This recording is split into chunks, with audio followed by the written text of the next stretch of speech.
Gidenden hey seni soruştum. Sen giden günden ile yandım, alıştım. Gelmeni tez kurtar, ne olar zulümden. Evvelki tek yarım tut yine elimden.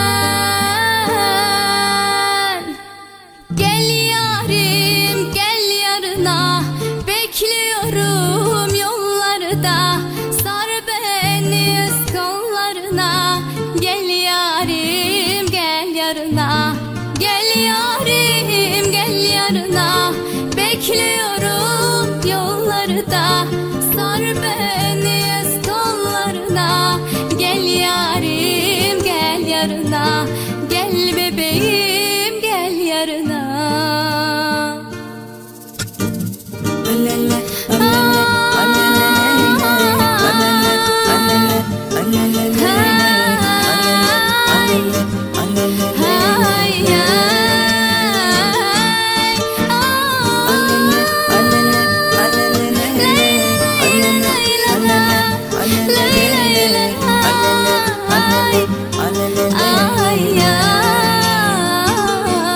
Seni nice sevirem, bunu ki bilirsen.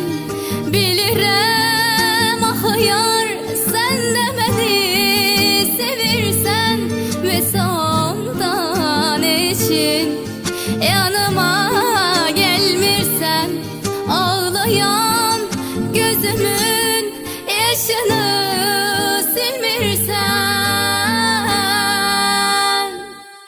Gel yarim gel yarına, bekliyorum yollarda. Sar beni öz kollarına.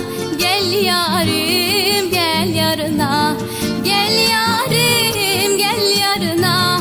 Bekliyorum yollarda, sar beni öz kollarına. Gel yarim gel yarına, gel bebeğim